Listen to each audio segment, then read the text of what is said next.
এখানে যে সমস্যাটি দেওয়া আছে সেখানে একটি লিফটের মধ্যে একটি স্প্রিং তুলা আছে এবং স্প্রিং তুলা থেকে একটি কপি কলকে ঝোলানো আছে। ওই কপি কলের উপর দিয়ে একটি হালকা এবং অপ্রসার্য সুতোর সাহায্যে 1.5 কেজি এবং 3 কেজি ভরের দুটি ব্লককে পাশাপাশি ঝোলানো আছে। এক্ষেত্রে বলা আছে যে যদি লিফটটি G/10 এই ত্বরণ সহ ওপরে ওঠে তাহলে এই স্প্রিং তুলার পাঠ কী হবে? তাহলে আমরা জানি যে ত্বরণ সহ গতিশীল কোনো নির্দেশতন্ত্রকে আমরা অজড়ত্বীয় নির্দেশতন্ত্র বলি এবং অজড়ত্বীয় নির্দেশতন্ত্রে নিউটনের গতিসূত্র প্রয়োগ করতে গেলে আমাদেরকে অলিক বল এর ধারণা নিতে হয় বা অলিক বলকে আমাদের হিসাবের মধ্যে রাখতে হয়।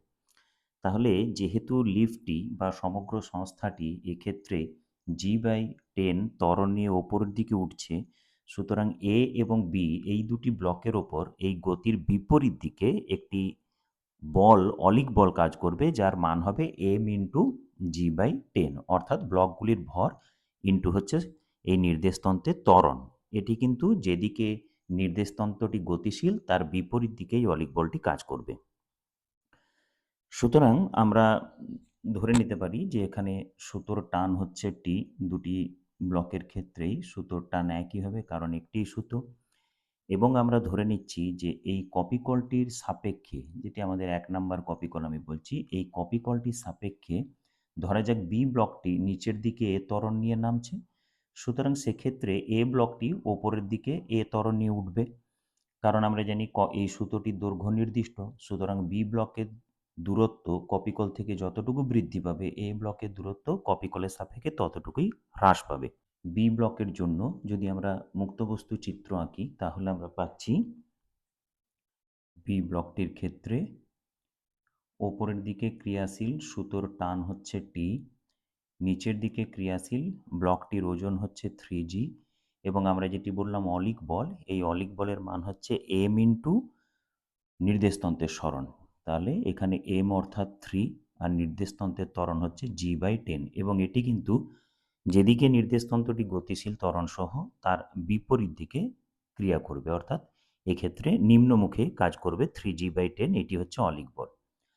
এই বলগুলির সম্মিলিত ক্রিয়ার ফলে ব্লকটি নিচের দিকে ত্বরণ সহ গতিশীল। সুতরাং এক্ষেত্রে আমরা যদি গতির সমীকরণ লিখি তাহলে আমরা পাচ্ছি 3g প্লাস হচ্ছে 3g/10 মাইনাস টি সমান হচ্ছে 3 ইন্টু এ, বা আমরা এখান থেকে পাচ্ছি 3.3g মাইনাস টি সমান হচ্ছে 3a। এটি আমাদের 1 নম্বর সমীকরণ। আবার যদি আমরা এ ব্লকটির ক্ষেত্রে, এটি বি ব্লক, আবার যদি আমরা এ ব্লকটির ক্ষেত্রে মুক্তবস্তু চিত্র আঁকি তাহলে এক্ষেত্রেও অলিক বল কাজ করবে নিচের দিকে। তাহলে ওপরের দিকে ক্রিয়াশীল বল হচ্ছে সুতোর টান টি, নিচের দিকে ক্রিয়াশীল হচ্ছে ব্লকটির ওজন 1.5g, এবং অলিক বল যেটি হচ্ছে 1.5 ইন্টু G/10। এই তিনটি বলের সম্মিলিত ক্রিয়ার ফলে ব্লকটি ওপরের দিকে এ ত্বরণ নিয়ে চলছে। সুতরাং আমরা এই ব্লকটির ক্ষেত্রে যদি গতির সমীকরণ লিখি তাহলে আমরা লিখতে পারবো T minus 1.5g minus 1.5g/10 equal to হচ্ছে 1.5a, বা আমরা একটু যদি সাজিয়ে লিখি তাহলে আমরা পাচ্ছি টি মাইনাস 1.65g ইকুয়াল টু হচ্ছে 1.5a। তাহলে এই সমীকরণের উভয় পক্ষকে আমরা যদি 2 দিয়ে গুণ করি তাহলে আমরা পাচ্ছি 2t minus 3.3g equal to হচ্ছে 3a। এখন এই 3a এই মানটি আমরা 1 নম্বর সমীকরণে বসিয়ে দিতে পারি। তাহলে 1 নম্বর সমীকরণ ছিল 3.3g মাইনাস টি সমান ছিল 3a। তাহলে আমরা এই 3a এর মানটি এখান থেকে বসাচ্ছি, তাহলে আমরা পাচ্ছি 2t মাইনাস 3.3g। তাহলে এখান থেকে আমরা পাচ্ছি 3t সমান হচ্ছে 6.6g, বা t সমান হচ্ছে 2.2g। এখন আমাদেরকে বের করতে বলা হয়েছে স্প্রিং তুলার পাঠ কত। সুতরাং এখানে এই দড়ির টান যা হবে সেটি হবে স্প্রিং তুলার পাঠ। তাহলে এখানে দড়ির টান কত হবে, যেহেতু কপি কলটি বলা আছে ভরহীন, তাহলে এই বিন্দুতে সুতোর টান হবে 2t, অর্থাৎ স্প্রিং তুলার পাঠ হবে 2 ইন্টু টি ইকুয়াল টু হচ্ছে 2 ইন্টু 2.2g সমান হচ্ছে 4.4 জি। যেহেতু স্প্রিং তুলা ওজন পরিমাপ করে, তাহলে সেহেতু স্প্রিং তুলার পাঠ হওয়া উচিত 4.4 জি। সাধারণত স্প্রিং তুলাগুলিকে এমনভাবে চিহ্নিত করা থাকে যাতে কেজি ওয়েট এককে স্প্রিং তুলাগুলি ওজন পরিমাপ করে। তাহলে সেক্ষেত্রে এই স্প্রিং তুলাতে পাঠ হওয়া উচিত 4.4 কেজি ওয়েট, বা আমরা বলতে পারি 4.4। আমরা পরবর্তী সমস্যায় আসি। এখানে 3টি ব্লক এ, বি এবং সি দুটি কপি কলের সাহায্যে একটি দৃঢ় অবলম্বন থেকে ঝোলানো আছে। এ ব্লকটি একটি সুতোর সাহায্যে 1 নাম্বার কপিকলের উপর দিয়ে অপর একটি কপিকল 2 নাম্বার কপিকলের সঙ্গে যুক্ত, আর বি এবং সি ব্লকটি একটি সুতোর সাহায্যে 2 নাম্বার কপিকলের উপর দিয়ে গিয়ে পরস্পরের সঙ্গে যুক্ত আছে। ব্লকগুলির ভর যথাক্রমে 1 কেজি, 2 কেজি এবং 3 কেজি দেওয়া আছে। বলা আছে প্রতিটি ব্লকের ত্বরণ কী হবে সেটি নির্ণয় করতে বলা হয়েছে। এক্ষেত্রে আমরা যদি ধরে নিই যে বি এবং সি ব্লক দুটি যে সুতোর সঙ্গে যুক্ত, সেই সুতোর টান ধরা যাক টি, তাহলে এই সুতোর সর্বত্রই টান টি হবে। আবার যেহেতু কপিকলগুলি আমাদেরকে বলা আছে ঘর্ষণবিহীন এবং ভরহীন, সুতরাং আমরা ওপরের যে সুতো অর্থাৎ এই ব্লকটি যে সুতোর সঙ্গে যুক্ত, সেই সুতোয় টান কিন্তু আমরা 2T পাবো। এখন যদি কপিকলগুলি ভরহীন না হতো তাহলে কিন্তু এই সুতোর টান কিন্তু 2T হতো না। কিন্তু যেহেতু আমাদেরকে বলা আছে যে কপিকলগুলি ভরহীন এবং ঘর্ষণবিহীন, সুতরাং আমরা উপরের সুতোর টান কিন্তু 2T পাবো। এখন এই যে 2 নাম্বার যে কপিকল, এই 2 নাম্বার কপিকলটি যদি আমরা ধরে নিই যে নিচের দিকে এ ত্বরণ নিয়ে নামছে, তাহলে এই এ ব্লকটি ওপরের দিকে এ ত্বরণ নিয়ে গতিশীল হবে। কারণ 2 নাম্বার কপিকল এবং এ ব্লকটি যে সুতোর সঙ্গে যুক্ত আছে সেই সুতোর দৈর্ঘ্য নির্দিষ্ট। সুতরাং 1 নাম্বার কপিকল থেকে 2 নাম্বার কপিকলের দৈর্ঘ্য বা দূরত্ব যতটুকু বৃদ্ধি পাবে, 1 নাম্বার কপিকল থেকে এ ব্লকের দূরত্ব ঠিক ততটুকুই কমবে। অর্থাৎ 2 নাম্বার কপিকলটি যদি এ ত্বরণ নিয়ে নিচের দিকে নামে, তাহলে এ ব্লকটি ওপরের দিকে এ ত্বরণ নিয়ে উঠবে। এখন যেহেতু বি এবং সি এই ব্লক দুটি 2 নাম্বার কপিকলের সঙ্গে যুক্ত আছে, তাহলে 2 নাম্বার কপিকলটি ত্বরণ সহ গতিশীল। সুতরাং এই নির্দেশতন্ত্রটি কিন্তু অজড়ত্বীয় নির্দেশতন্ত্র। সেক্ষেত্রে এই 2 কেজি এবং 3 কেজি ভরের যে ব্লক দুটি আছে তাদের ওপর কিন্তু একটি অলিক বল কাজ করছে বলে আমাদেরকে ধরে নিতে হবে। এবং আমরা জানি যে নির্দেশতন্ত্রের ত্বরণ যে অভিমুখে হয়, অলিক বল ঠিক তার বিপরীত অভিমুখে হয়। অর্থাৎ 3 কেজি এবং 2 কেজি এই দুটি ব্লকের ওপরেই যে অলিক বল কাজ করবে তাদের অভিমুখ কিন্তু ওপরের দিকে হবে, যেহেতু 2 নাম্বার কপিকলটি নিচের দিকে এ ত্বরণ সহ নামছে। এবং সেই অলিক বলগুলির মান কি হবে? ওই ব্লকগুলির ভর ইনটু হচ্ছে নির্দেশতন্ত্রের ত্বরণ। অর্থাৎ 3 কেজি ব্লকের ক্ষেত্রে অলিক বলের মান হবে 3 ইনটু এ, আর 2 কেজি ব্লকের ক্ষেত্রে অলিক বলের মান হবে 2 ইনটু এ। এখন আমরা ধরে নিচ্ছি যে এই 3 কেজি ভরের যে ব্লকটি সেটি নিচের দিকে বি ত্বরণ সহ গতিশীল, তাহলে 2 কেজি ভরের ব্লকটি ওপরের দিকে বি ত্বরণ সহ গতিশীল হবে 2 নাম্বার কপিকলের সাপেক্ষে। তাহলে আমরা 3টি ব্লকের ক্ষেত্রেই প্রথমে মুক্তবস্তু চিত্র আঁকবো এবং তারপর নিউটনের দ্বিতীয় গতিসূত্র প্রয়োগ করব। তাহলে আমরা যদি এ ব্লকের ক্ষেত্রে মুক্তবস্তু চিত্র আঁকি, এ ব্লকের ক্ষেত্রে ক্রিয়াশীল বলগুলি হচ্ছে নিচের দিকে ক্রিয়াশীল ও ওজন, যেহেতু ব্লকটির ভর দেওয়া আছে 1 কেজি, তাহলে 1 ইনটু জি, তাহলে আমরা জি লিখলাম, এটি হচ্ছে ওই ব্লকটির ওজন। এবং ওপরের দিকে ক্রিয়াশীল সুতোর টান হচ্ছে 2T। এই দুটি বলের সম্মিলিত ক্রিয়ার ফলে ব্লকটি ওপরের দিকে এ ত্বরণ সহ গতিশীল। সুতরাং আমরা লিখতে পারি 2T মাইনাস জি সমান হচ্ছে এ। এটি হচ্ছে আমাদের 1 নম্বর সমীকরণ। এখন আমরা যদি বি ব্লকের ক্ষেত্রে মুক্তবস্তু চিত্র আঁকি, তাহলে ওপরের দিকে ক্রিয়াশীল বল হচ্ছে সুতোর টান টি, এবং আমরা বলেছিলাম যে অলিক বল কাজ করবে যার মান হবে 2 ইনটু এ, কারণ ব্লকটির ভর ইনটু হচ্ছে নির্দেশতন্ত্রের ত্বরণ। নির্দেশতন্ত্র বলতে এখানে 2 নম্বর কপিকলটি, যার ত্বরণ হচ্ছে নিচের দিকে, সুতরাং উপরের দিকে ক্রিয়াশীল অলিক বল হবে 2 ইনটু এ। আর নিচের দিকে ক্রিয়াশীল এই ব্লকটির যে ওজন সেটি হচ্ছে 2G। তাহলে এই বলগুলি সম্মিলিত ক্রিয়ার ফলে ব্লকটি ওপরের দিকে বি ত্বরণ সহ গতিশীল। সুতরাং আমরা গতির সমীকরণ অনুযায়ী লিখতে পারি টি প্লাস 2a মাইনাস 2g সমান হচ্ছে 2 ইনটু বি। এটি হচ্ছে আমাদের 2 নম্বর সমীকরণ। আর যদি আমরা সি ব্লকটির ক্ষেত্রে মুক্তবস্তু চিত্র আঁকি, তাহলে আমরা পাচ্ছি নিচের দিকে ক্রিয়াশীল ওর ওজন হচ্ছে 3G, ওপরের দিকে ক্রিয়াশীল সুতোর টান হচ্ছে টি এবং ওপরের দিকে ক্রিয়াশীল যে অলিক বল সেটি হবে 3 × A। এই তিনটি বলের সম্মিলিত ক্রিয়ার ফলে ব্লকটি নিচের দিকে বি ত্বরণ সহ গতিশীল। সুতরাং এক্ষেত্রে আমরা পাচ্ছি 3G মাইনাস টি মাইনাস 3A সমান হচ্ছে 3 × B। এটি হচ্ছে আমাদের 3 নম্বর সমীকরণ। এখন 1 নম্বর সমীকরণ থেকে পাওয়া টি এর মান আমরা 2 এবং 3 নম্বর সমীকরণে বসিয়ে দেব এবং তারপর আমরা ক্যালকুলেশন করে এ আর বি এর মান আমরা বের করব। তাহলে 1 নম্বর সমীকরণ থেকে আমরা টি এর মান যা পাচ্ছি সেটি হচ্ছে টি সমান এ প্লাস জি বাই হচ্ছে 2।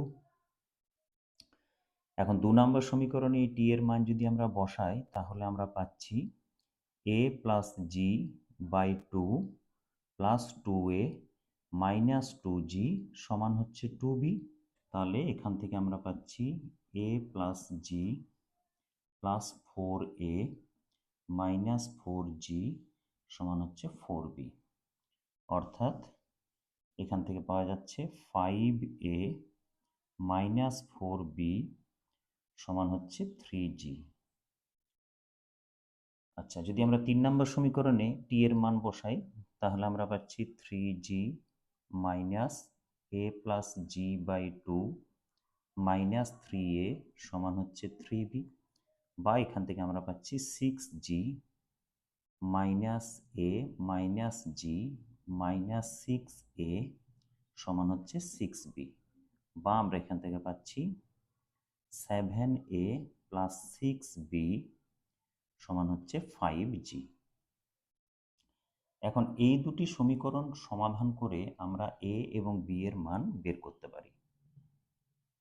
তাহলে এটি হচ্ছে 5A মাইনাস 4B সমান হচ্ছে 3G, আর একটি হচ্ছে 7A প্লাস 6B সমান হচ্ছে 5G।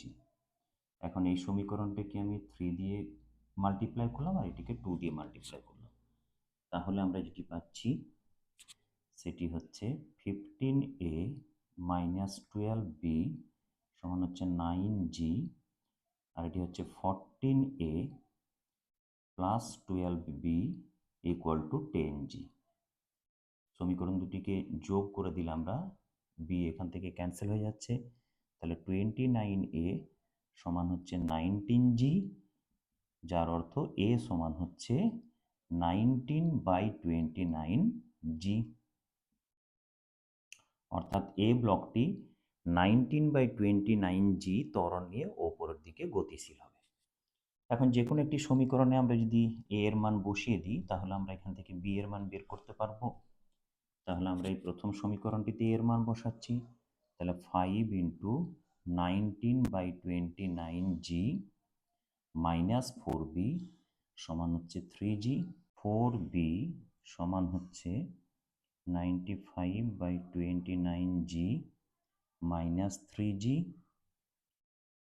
সমান এটি আমরা লিখতে পারবো 29, এটি হচ্ছে 95 মাইনাস 87G হবে এখানে।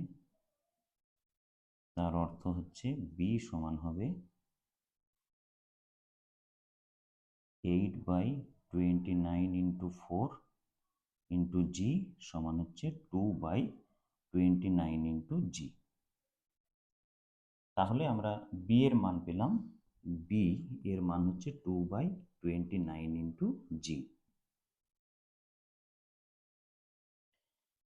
সুতরাং এই 3 কেজি ভরের যে ব্লকটি সেটি 2 নাম্বার কপি কলের সাপেক্ষে 2/29G ত্বরণ নিয়ে নিচের দিকে গতিশীল হবে এবং 2 কেজি ভরের যে ব্লকটি সেটি 2 নাম্বার কপি কলের সাপেক্ষে 2/29G ত্বরণ নিয়ে উপরের দিকে গতিশীল। যদি আমরা ভূমির সাপেক্ষে এদের ত্বরণ নির্ণয় করতে চাই সেক্ষেত্রে 3 কেজি ভরের যে ব্লক তার ত্বরণ ভূমির সাপেক্ষে হবে এই কপিকলের ত্বরণ এবং ওর যে ত্বরণ আমরা বি এর মান পেয়েছি সেই দুটি যোগফল, কারণ এই দুটি একই অভিমুখে। এবং 2 কেজি ভরের ব্লকের ক্ষেত্রে কি হবে, কপিকলের ত্বরণ থেকে ওই ব্লকটির যে ত্বরণ সেই ত্বরণকে বিয়োগ করতে হবে। তাহলে বি ব্লকটির ত্বরণ কি হবে, বি ব্লকটির ত্বরণ হবে 2 নাম্বার কপিকলের ত্বরণ মাইনাস বি ব্লকের ত্বরণ অর্থাৎ এ মাইনাস বি। সুতরাং বি ব্লকের ত্বরণ আমরা পাচ্ছি এ বি সমান হচ্ছে এ মাইনাস বি সমান হচ্ছে 19/29 জি মাইনাস হচ্ছে 2/29 জি সমান হচ্ছে 17/29 জি এবং এর অভিমুখ হবে নিচের দিকে, কারণ এ ত্বরণের মান হচ্ছে বড় বি ত্বরণ অপেক্ষা। আর সি ব্লকটির যে ত্বরণ এ সি সেটি কি হবে এ প্লাস বি হবে, কারণ দুটি ত্বরণের অভিমুখ একই।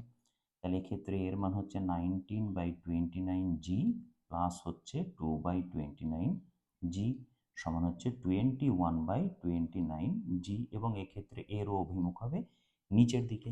আর আমরা আগেই বের করেছি যে এই ব্লকটির যে ত্বরণ হবে 19/29 জি, এই ব্লকটির যে ত্বরণ হবে সেটি এ ধরে নিয়েছিলাম আমরা সেটি হচ্ছে 19/29 জি এবং এর অভিমুখ কিন্তু উপরের দিকে।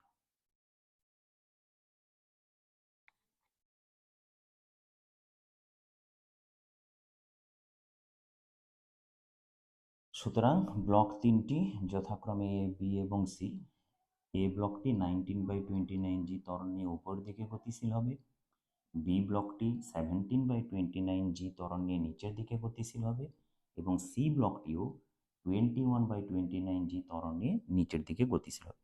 এক্ষেত্রে বি এবং সি দুটি ব্লকেরই ত্বরণ আমরা নিচের দিকে পাচ্ছি, এটি কিন্তু আমরা ভূমির সাপেক্ষে এদের ত্বরণ বের করছি। কিন্তু যদি আমরা ২ নাম্বার কপিকলের সাপেক্ষে এদের ত্বরণ বের করি তাহলে অবশ্যই একটির ত্বরণ নিচের দিকে হলে অপরটির ত্বরণ কিন্তু ওপরের দিকে হবে।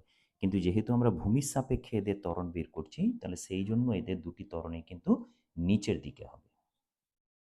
আমরা পরের সমস্যায় আসি। এখানে একটি দৃঢ় অবলম্বন থেকে একটি দড়ি ঝুলছে এবং এ একটি বাঁদর ওই দড়িটি ধরে ঝুলে আছে এবং বি আরেকটি বাঁদর যে এই প্রথম বাঁদরটির লেজ ধরে ঝুলে আছে। এক্ষেত্রে বলা আছে বাঁদর দুটির ভর যথাক্রমে 5 কেজি এবং 2 কেজি এবং প্রথম বাঁদরটি তার লেজে সর্বোচ্চ 30 নিউটন টান সহ্য করতে পারে। তাহলে আমাদেরকে বের করতে হবে যে এ বাঁদরটি দড়ির উপর কী বল প্রয়োগ করলে সে বি বাঁদরটিকে সঙ্গে নিয়ে উপরের দিকে উঠতে পারবে। তাহলে আমরা ধরে নিচ্ছি যে যখন এ বাঁদরটি দড়ির উপর টি বল প্রয়োগ করে তখনই এ বাঁদরটি লেজে সর্বোচ্চ টান অর্থাৎ 30 নিউটন কাজ করে। সুতরাং এখানে আমরা দড়ির টান ধরে নিচ্ছি টি আর আমরা ধরে নিচ্ছি যে বাঁদর দুটি ওপরের দিকে এ ত্বরণ নিয়ে গতিশীল। তাহলে ধরে নেওয়া যাক যে যখন বাঁদরটি দড়ির উপর টি টান প্রয়োগ করে তখন ওর লেজে সর্বোচ্চ টান অর্থাৎ টি ম্যাক্স কাজ করে এবং এক্ষেত্রে বাঁদর দুটি একই সঙ্গে এ ত্বরণ নিয়ে উপরের দিকে গতিশীল হয়। তাহলে আমরা যদি প্রথম বাঁদরটির ক্ষেত্রে মুক্ত বস্তু চিত্র আঁকি, নিচের দিকে ওর ওজন হচ্ছে 5G এবং নিচের দিকে টান হচ্ছে টি ম্যাক্স এবং ওপরের দিকে দড়ির টান হচ্ছে টি এবং এক্ষেত্রে বাঁদরটি ওপরের দিকে এ ত্বরণ সহ গতিশীল। সুতরাং আমরা লিখতে পারি টি মাইনাস 5G মাইনাস টি ম্যাক্স সমান হচ্ছে 5 × এ। তাহলে টি ম্যাক্সের মান যেহেতু 30 নিউটন দেওয়া আছে তাহলে আমরা লিখতে পারি টি মাইনাস 5G মাইনাস 30 সমান হচ্ছে 5 × এ। এটা 1 নম্বর সমীকরণ। দ্বিতীয় বাঁদরটির ক্ষেত্রে যদি আমরা মুক্ত বস্তু চিত্র আঁকি তাহলে দ্বিতীয় বাঁদরটির ক্ষেত্রে উপরের দিকে ক্রিয়াশীল টান হচ্ছে টি ম্যাক্স, নিচের দিকে ক্রিয়াশীল ওর ওজন হচ্ছে 2G এবং এই দুটি বলের ক্রিয়াতে বাঁদরটি এ ত্বরণ নিয়ে উপরের দিকে উঠছে। তাহলে সেক্ষেত্রে আমরা লিখতে পারবো টি ম্যাক্স মাইনাস 2G সমান হচ্ছে 2A। এখন টি ম্যাক্সের মান 30 নিউটন দেওয়া আছে তাহলে 30 মাইনাস 2G সমান হচ্ছে 2A বা এখান থেকে আমরা পাচ্ছি A সমান হচ্ছে 15 মাইনাস জি। জি এর মান যদি আমরা 10 মিটার পার সেকেন্ড স্কোয়ার বসিয়ে দিই তাহলে আমরা এটি পাচ্ছি 5 মিটার পার সেকেন্ড স্কোয়ার। এখন এই মানটি যদি আমরা 1 নম্বর সমীকরণে বসাই তাহলে আমরা পাচ্ছি টি মাইনাস 5 × জি। জি এর মান যেহেতু আমরা 10 মিটার পার সেকেন্ড স্কোয়ার বলছি তাহলে এটি হলো 50 মাইনাস 30 সমান হচ্ছে 5 × 5 25। সেক্ষেত্রে আমরা পাচ্ছি টি সমান হচ্ছে 105 নিউটন। অর্থাৎ বাঁদরটি প্রথম বাঁদরটি দড়ির উপর সর্বোচ্চ 105 নিউটন বল প্রয়োগ করতে পারে যাতে করে সে বি বাঁদরটিকে সঙ্গে নিয়ে ওপরের দিকে উঠতে পারবে। এখন যদি এর থেকে কম বল প্রয়োগ করা হয় তাহলে সেক্ষেত্রে বাঁদরটি ওপরের দিকে উঠতে পারে। এটি হচ্ছে সর্বোচ্চ বলের মান। এখন এর থেকে যদি কম বল প্রয়োগ করা হয় তাহলে বাঁদরটি সমবেগে ওপরের দিকে উঠতে পারে বি বাঁদরটিকে নিয়ে। তাহলে সেক্ষেত্রে আমরা যে সমীকরণটি পাবো, সমবেগে যদি বাঁদরটি গতিশীল হয় ওপরের দিকে, তাহলে সেক্ষেত্রে টি এর মান কি হতে পারে? তাহলে সেক্ষেত্রে সমবেগে যদি গতিশীল হতে হয় তাহলে উপরের দিকে ক্রিয়াশীল বলটি নিচের দিকে ক্রিয়াশীল বলের সঙ্গে সমান হতে হবে। নিচের দিকে ক্রিয়াশীল বল বলতে এই দুটি বাদরের ওজন যেটি নিচের দিকে কাজ করছে সামগ্রিকভাবে। তাহলে বাদর দুটির মোট ওজন হচ্ছে 5 কেজি প্লাস 2 কেজি সমান 7 কেজি। সুতরাং নিচের দিকে ক্রিয়াশীল মোট বল হবে 70 নিউটন। অর্থাৎ যদি প্রথম বাদরটি দড়ির উপর 70 নিউটন বল প্রয়োগ করে তাহলে সেক্ষেত্রে এরা সমবেগে ওপরের দিকে উঠবে, আর সর্বোচ্চ যে বলটি প্রয়োগ করতে পারে সেটি হচ্ছে 105 নিউটন। সুতরাং আমরা বলতে পারি প্রথম বাঁদরটি দড়ির উপর 70 নিউটন থেকে শুরু করে 105 নিউটন পর্যন্ত যদি বল প্রয়োগ করে তাহলে সে দ্বিতীয় বাঁদরটিকে সঙ্গে নিয়ে ওপরের দিকে উঠতে পারবে।